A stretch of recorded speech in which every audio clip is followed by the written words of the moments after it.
I can't see an argument for not sending emails other than I'm lazy or I don't have time. Oh, called out. I say this lovingly. It's time to send some freaking emails to your list. Why should I bother email marketing? 1, if Instagram ever shuts down, you lose everybody's details. 2, people open emails differently to the way that they open their social media accounts. People are opening their social media accounts to be distracted. People are opening their emails when they're ready to be serious and they're sitting down and they're doing real business, okay? They're opening their emails when they're in a work-focused mind, which means they make different purchasing decisions and clicking decisions. So if you're giving value in your content on social media, just turn those into emails every week. It's like the easiest thing you could possibly do.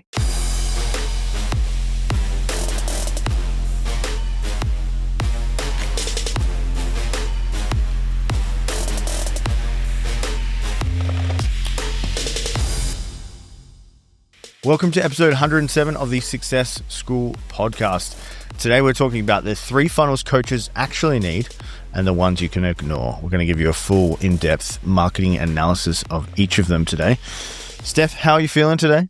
I would say that some funnels are stronger than others. What the fuck is a funnel? Yeah, what the fuck is a funnel? Do you remember when funnels used to be something that it used to be ClickFunnels, eh? Well, there was but It's like even for the 30-day funnel challenge. Before ClickFunnels, there was just the funnels that you do in your backyard with your mates. Yeah, you drinking know? funnels. Beer funnels. Yeah, Okay, exactly. cool. And now they're all like fancy, and we have all these fancy words of. I used to like play with funnels when I was a kid before it was Totally. drinking. Well, you put and like before water in them and stuff, and they've really transitioned from like playing with dirt, drinking alcohol, and now making money. That's like the definition of a funnel. Yeah. What's your update? Well, actually, I was giving you a segue. You were giving me a segue. Yeah, okay, because cool. Tell me about some how's funnels, that segue going to work? Yeah, some funnels are stronger than other. They are. I guess a bit of a personal update, bit of a story. I've actually become a paid content creator from Meta. It's been amazing. Before Steph, which is probably a bit heartbreaking for her, but actually, guys, I've been paid a large sum of money, $1.57 by Meta for a post that I made on Facebook. And this post was actually a ripper, if I don't say so myself. It was about obviously. It was about sperm. And I've got some good news for you guys. I did the Andrew Schultz. I did the you know what in a cup, and I had the results back. And I know I went through this on episode 100, but I just wanted to give you guys the full loop. So I know you guys have been thinking about it nonstop about my sperm count, but it looks like I have the sperm count of a man. He's a normal man. An everyday hero. We are so back, baby. He's so back. So watch out. Lock up your mums. I have sperm that is dangerous. So, Steph, anyway, your personal update. What's going on? You don't need to lock up your mums. Lock up your mother. Lock up your mother. The only person who needs to be locked up is me. Yeah. Off the back of that went in a wildly different direction. You started talking about getting paid as a content creator, and I was like, this is not where I thought this was going to go. Anyway, on the back of that, we've been trying to get pregnant. Now, obviously, we've got a great sperm count. We're good to go. That's what this whole thing's for, by the way. Yes. In case you didn't link that together. Yeah, we don't just talk about Tim's sperm for no reason. Pump up those numbers, KPI, everything. And so we're trying to get pregnant. And I have honestly, an entire group of a friendship circle who have struggled with this very specific journey. Yeah, friends. I do have a handful, and all of them have struggled, which is interesting. Most of them, I would say like 80% of them have struggled to get pregnant. It's conspiracy guys. In their 30s. And so the thing that I wanted to say was that I think the system's broken because obviously, like when I look at it, I think about all these people who are really healthy. I mean, like we can talk about whatever, cortisol levels or whatever, but like you can't tell me that. Compared to a crackhead. Come on. People are getting pregnant all the time. Like it's not cortisol levels that are causing our problems, guys. Let's be real. Maybe a little. Let's be honest, it's the fact that they stuffed us all on birth control for 10 to 15 fucking years and then told us that we'd be fine. It was going to have no adverse reactions. Yeah, it's all good. Yeah, it's all good. And a whole host of other things that I believe probably contribute. And I think it's about time that we stop prescribing birth control to teenagers and start just telling them about ovulation cycles. Because if you just, which I didn't know about until literally this year. Yeah. If you just learnt about ovulation cycles at university, you just wouldn't have sex in those times if you didn't want to get pregnant. And it would be that simple. I didn't know about ovulation cycles till like last week. Till you're like, it's my ovulation window 6 days in a row. And I was like, let's go. Yeah, we have been learning things. Let's tell that story. You think we pretty should funny. tell the story? That's Okay. funny. We're both obviously I've been tracking my ovulation cycles and I've been using the test kits. And so for those of you who are listening, don't know what that is, you pee on a stick and it tells you whether you're ovulating or not. Hot. And we've been using these test kits. So there's smiley faces that flash and then there's smiley faces that are still. And when you get the smiley face that's still, that means it's go day. But for about 5 days in a row, I got these flashing smiley faces. So I kind of thought, well, we must be very close. I didn't realize your ovulation window was like for so long in terms of like the ovulation window isn't actually that long, but you have a few days before ovulation where you can have sex and hopefully the sperm will survive until the egg is released on ovulation day. So I didn't really understand that process and I really tired Tim out basically. Yeah, I thought it was go day every day for 6 days. I was like, I don't have any more bullets in the tank. I'm shooting fucking... We're very tired. I'm shooting dust. Yeah? It got to one of those points where you're like, I don't, really looking at the watch, like, we've got to do this again, I guess. So anyway, probably a very big insight that you didn't need into our life right now. Yep. Let's circle back to what we're actually talking about, which is funnels that coaches actually need. We're going to give you guys the 3 funnels to actually grow your coaching, consultants, or agency business. Which one's great? Which one's a waste of time? Honestly, the 3 we're presenting are all epic, so none of them are a waste of time. If you're posting daily and still not getting clients, we're going to give you guys the 411. But before we get into that, guys, I'm just going to tell you, a lot of people don't know this actually. They listen to our podcast and they're like, what do these successful people do?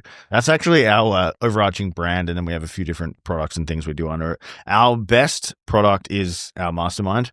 And in that mastermind, it's a 12-month coaching container where you can get coached by Steph and myself. We have a lovely team of client success managers as well. Essentially, we coach our clients 5 days a week. There's also one-on-one support. We do 3 retreats a year.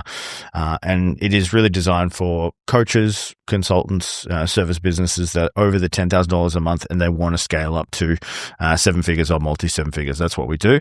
So we teach marketing, we teach sales, we teach paid ads, we teach scalability in terms of setting up systems, processes, all that type of stuff. And we've recently just changed our offer model. So it's really easy to get started with us. It's just $297 a week for 52 weeks for a 12-month commitment with us. And we have a 30-day love it or leave it as well. So if you join and you come into Success School and you don't love it, you can leave in your first 30 days. Obviously, we have some stipulations on there. If you sign up and just fucking ghost and you're like, I didn't like it and don't do anything, we're not going to accept that. So there are T's and C's on that as well. But yeah, we would love to... Why did we... tell everybody about why we made that decision. Because I think that's really interesting. I think people are going to be like, whoa, hold up. Why did that change? Yeah, so we've been looking at the sales data. And if you listen to our podcast, you know we're about KPIs and data. We've been tracking sales and they get a little slower. Well, they've gotten a little slower as the years progressed. And the big objection was, hey, I don't have $5,000 deposit to join your program. And then the reason we have a $5,000 deposit is we pay our salespeople very healthily, and then we pay our client success team very healthily, and then there's a CAC and marketing cost as well. So that liquidates that. So then we can't go into a cash flow negative state. It's actually, we don't really make too much out of that first initial investment. So we reworked our business model, made it simpler to get started because really we want to help as many people as possible, and we don't want them having $5,000 deposit to be the barrier that stops us from helping them and helping them grow a 7-figure business. So the big why is obviously, yes, it's a win for us, but yes, we can help more people, which is incredible. Okay, so we're going to tell you guys about the 3 funnels. And the first funnel is the social funnel. So this is the organic content to DM to booked call funnel, okay? And this is a funnel that you actually need because all of us are running organic content. Well, I hope so. It's interesting though, because a lot of people do think that if I just run paid ads, then I'll never have to do a post ever again. No, guys, marketing is an omnipresent thing. So people are going to check out your organic channels. They are going to be retargeted by your ads. They are going to fall into different versions of your funnels. But your organic to DM to call funnel is absolutely necessary. And this is the one that most people are running. So step 1, it's a very simple 3-step process. Step 1 is you're going to post daily on your social media. And some of those posts need to be a mix of value. So giving back and showing that you're an expert and teaching what you know. And then additionally, there needs to be some proof. So here's how I got this result. Here's how my client got this result. Sharing proof on your stories, things like that. So people know that you're not full of shit. Now, if you're a coach, in today's climate, proof is more important than it's ever been. We've been having conversations about that, and we have a podcast episode coming up actually about the future of coaching in the next few weeks. But if you're in a coaching business right now, it is more important than ever to be showing proof in your social media marketing. So you're going to do the posting of content daily, okay? Step 2 is to start conversations in the DMs. So you can either get people to comment the word, you can get them to DM you, you can start conversations with people who are replying to your stories, you can start conversations with people who are new followers. But if you don't start conversations or at least hold conversations, it's going to be very hard unless you're going viral and getting shitloads of new people into your funnel. It's going to be very, very hard for you to convert those people into sales. So step 2 is to start conversations in your DMs. And then step 3 is to book a call or send an offer doc. two different things. Book a call, obviously, is going to be like, there is a whole process to this, and we've broken this down on previous episodes around DM selling and how to have good conversations in DM. So you're not just going to open up a conversation with someone and be like, hello, would you like to book a call with my business? Obviously. You are going to start a conversation and ask them lots of questions about themselves and get to know them a little bit more, and then invite them to book a call if you know that you can solve the problem that they have. Now, at that point, if you don't do sales calls, you can send what we would call an offer doc. You can also send a VSL. All these three things work. An offer doc is basically your pitch on a Google document, and it has all the reasons why they should buy and all the proof points and all the things you would need to have to make that work. So you can send that to them and hope that they sign up or prompt them to sign up. You can also send a VSL, which is a video sales letter, which is a video of you talking through your product, talking through why it's good and why it's different and why they should get it. And again, showing proof. There's lots of different ways that this can work. We use ours to book calls. So this is a funnel that works very consistently all the time for us and has always worked. It works even better when we run ads, but it certainly works all the time. Did I miss anything?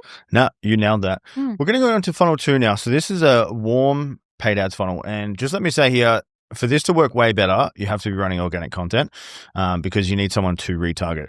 So when I say warm retargeting funnel, what I mean is retargeting anyone that's on your Instagram, Facebook, email list, that kind of stuff. So what we do is we actually upload those lists to the Meta Ads platform, and then we can target them. So they'll be seeing our content. So the whole reason of that is the easiest way to sell your product is to people that already know, like, and trust you. And, you know, there's those old statistics that it takes like someone 8 to 16 interactions with you, like from all the business textbooks, to make a buying decision or make a decision if they're going to work with you. So it's far easier to retarget people that already know, like, and trust you. So the way we do that is we send them a VSL or an application form to book a call. What a VSL is, a video sales letter. Essentially, it's like a landing page and a video. So you're walking through your offer, how it works, what the inclusions are, what the benefits, some of the results, all that type of stuff. And the way you get someone to watch something like that is obviously you make them a promise. And it's like, here's how I'm going to add $10,000 a month to your business in the next 90 days. Click below, they enter their details, watch the video, and then they book a call to find out how it could work specifically for their business. The alternate way you can do that is just send them straight to a book a call. So, you know, imagine you're listening to this right now. You've listened to all, 107 episodes of our podcast, and you're like, I like Steph and Tim. I think that they can help me grow my business. And then you see an ad for us, and then we're like, hey, we're going to help you add $10,000 a month to your business in the next 9 days. Book a call to see if it works for you. You guys are going to think yes or no. And then that's a really easy way to get calls booked. Then the last part of this is you just need to obviously have a call with them, show value, show how it's going to work, and then hit these calls with conviction. And I'll say this again, I am still on 10 out of 10 or 100% close rate on sales calls because I hit them with conviction. I am not a closer. I am not a trained salesperson.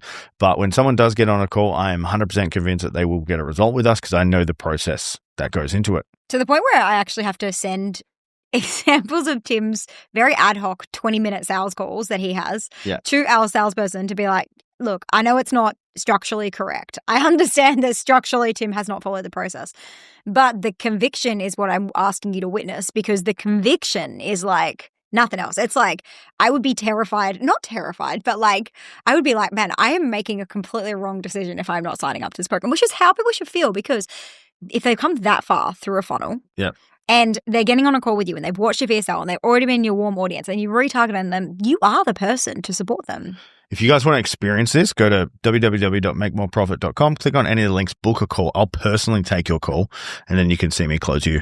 Yeah, book a call and then message Tim and say that you're booking for this reason. Yeah, otherwise, it may actually not be Tim. And you can see the conviction. So you have to be running a social funnel. That works really well in terms of organic. And then warm targeting on ads funnel next. It's really cheap. You don't have to spend much. You can be doing it as little as $10 a day. We get calls booked for $10 a day on this at the moment, with a new setup that we're testing at the moment. And then lastly, we have the email funnel. Steph, do you want to give us the why people should be sending emails, what they're missing? Are they leaving money on the table? What's email marketing produce for us type info? I just can't believe people aren't. Like, I can't see an argument for not sending emails other than I'm lazy or I don't have time. Like, I don't have time thing. Like, oh, called out. Oh, sorry. I was a bit hectic. But true, like, I can't think of one argument for why not to send emails. So if you're sitting here on the fence, you're listening to this podcast, I say this with love, and I say when I deliver very brash things to our clients, I say this lovingly. it's time to send some freaking emails to your list. Now, if you are paying for leads, especially, okay, even if you're not paying for leads, you are paying for leads, okay? One way or another. Yeah, one way or another, you pay for leads. I'll explain that in a sec. But if you're paying for leads on Facebook ads and then you aren't sending regular emails to them, you may as well just throw money at Meta and expect no results, okay? Because you don't just get leads and make money. That's not how it works. You get leads and then you contact them repeatedly until they realize that they need your service and then they give you money. That's how it works, okay? And there's two ways that you can pay for leads. You can either pay for leads through Meta or you can pay for leads with all of the time that you spend creating organic content and following up in DMs and chasing people and, thinking about the next reel and the trending audio and all that nonsense that you're spending time on is also time that you're spending to acquire a lead, and time is money. So therefore, you pay for leads, okay? Going back to email marketing, you need to be sending emails to your list. I actually used to be the anti-email marketer, just like I was the anti-ads, because I was the pro-Instagram girl, okay? And I thought, I'm getting everything I need from Instagram. Why should I bother email marketing? I'm going to give you a very, very quick rundown on why you need to email market. One, if Instagram ever shuts down, you lose everybody's details, which is crazy and very scary, and it does happen all the time. Two, people open emails differently to the way that they open their social media accounts. People are opening their social media accounts to be distracted, usually in between things, usually mindlessly. People are opening their emails when they're ready to be serious and they're sitting down and they're doing real business, okay? So no one opens their emails, well, very rarely opens their emails. I mean, Tim probably does, on the toilet. But for the most part, people are not opening their emails in the middle of talking to their kids. They're opening their emails when they're at their desk, when they're at their laptop, and they're in a work-focused mind, which means they make different purchasing decisions and clicking decisions, okay? So some of the reasons why you need to be running email marketing. It's also the easiest damn thing in the world because you're already creating content on social media. So if you're giving value in your content on social media, just turn those into emails every week. It's like the easiest thing you could possibly do. There's AI, it will help you do that. All right, guys, I'm going to give you the structure here. So if you want a template of this, send me a message on Instagram and say, hey, Tim, I listened to episode 107 on the podcast. Can you give me the email structure? And I'll give it to you and you can just pop in AI and then crush this. I'll give you the 5 emails though. So day 1, we've got a belief shifting email. I would send this on a Monday, 7 a.m. works really well for us. Make sure the subject line is curiosity based. So they're like, oh, what the hell are they sending to me? This could be cool. And then you want to change how they see a problem and then obviously introduce the solution that you give. An example of this is help them realize that hustle isn't the path. So for us, coaches hustling more is definitely not the path or the thing we're trying to implement or tell coaches that they need to do to get results. Systems are actually the answer, and we give them the systems in Success School. Day 2 is problem amplification. So what we're doing there is we're showing them why their old way, aka making more content, making more offers, or discounting, is keeping them broke. Day 3 is authority and method. We're going to introduce the method, so the Success School method, what makes us different, why our path is simpler, why they should use it. These are all told in story format. When you guys send me a DM on Instagram, I'll send it to you. This will make way more sense. Day 4 is proof and trust. So you're going to be showing client wins, screenshots. Here's what changed, case studies, that type of stuff. You can see exactly how we do this in the emails. Day 5, offer and urgency. What you're going to do here is make a pitch. You're going to keep it really clean, add urgency, aka limited spots. It closes tonight, bonuses and deadlines. So you might be thinking, I've only got one thing to sell. How am I going to email that every single week? Well, you can use the exact same structure to sell a workshop. You can do like a one-day event. You can do different services you have. A lot of people have different stuff. Or you can literally just change the emails every single week and keep the exact same structure and be pitching nonstop, which is incredible. The more you pitch, the more money you make. The more offers you make, the more money you make, for sure. Going to our listener question. So today we have a listener question from Jess from Melbourne. She said, I'm getting calls booked, but they're not converting. What should I fix first? Well, Jess, I've been thinking about this. To be honest, there's a couple of things I'd fix first. We watch a lot of our client sales calls back, actually. This is something that we especially, I know you do, but I love doing it personally because I love finding out where the sale has fallen apart. And usually it falls apart in 2 main places. There's the taking control of the call at the very beginning. With the first 5 minutes, I can tell whether your call is going to go in the right direction or not. And then at the very end when you're pitching. So the 2 most common mistakes that'll stop your call from not converting is if at the beginning of the call, you ask lots of like friends friendly questions like, where are you from? How's the weather today? Nah, nah, that's fine. If you don't then take control of the call, awesome. Well, look, we've got 35 minutes here today, and here's some of the things that I want to go through. This is how we run the calls. Does that sound good? If you don't take control of that call and let them know, hey, I'm the expert. We've just switched up friendly gears now, but now I'm going to ask you a ton of questions so I can get to know a bit more about you and see if I can help. If you don't take control, then they will run riot with your call. They'll start just telling stories and nonsense and not answering your questions properly. So you have to set the structure and the flow. And then you must get their permission as well to be able to take control of the call. So does that sound good? Yes, there's a permission granted. The second part where you will lose traction or lose the sale is when it comes to the pitch. And typically the reason why the pitch will fall apart, two things again. One, you didn't get enough information at the beginning of the call. So when you were asking them questions about their business and where they're at, you're not getting clear enough goals. So if you say, oh, tell me like where you want to be in the next 12 months. And they're like, well, I just like to be comfortable and I just really like to have enough money so that like I don't have to worry about it. And you're like, yeah, that sounds good. At the end, when you go to pitch and say, look, we help people to get to 10K months or 20K months. If that person's like, oh, I want to get to 50K months, all of a sudden you're pitching the completely wrong thing to that person. So you must get enough information at the beginning of the call to be able to pitch them what they wanted at the end of the call. The second thing that will make the pitch fall apart is that you just sell basically on the features. These are all things that are included, no benefits. So you don't talk about why those things are important. That's usually where the sales falling apart. The only other thing to add, I did touch on it before, but if someone has a problem, you offer the solution, your conviction needs to be like, I am going to solve this fucking problem for you. If it causes me internal grief or whatever the cost is, you have to show that conviction on the call and they have to feel it, okay? Because people buy on trust. And if you're like a bit wishy-washy about what you do, or it might work for you, or it might not, people aren't going to buy. So you have to be completely convicted on the call. Just a quick recap, guys. You need these 3 funnels. So the social funnel, the warm funnel, the email funnel. Use them all together. You will have crazy results. I've never seen anyone not crush if the quality is good on these. Don't build complex stuff, and you definitely don't need 10 funnels for this. If you guys got some value from the show, hit that subscribe button wherever you're at. We love your feedback as well. So send us a DM. Obviously, if you want my email template, send me a DM. Send Steph a DM. She'll read it. She'll check her emails. Tim's a better replier though. So if you need some support, send him a DM. Thanks, guys. See you next time.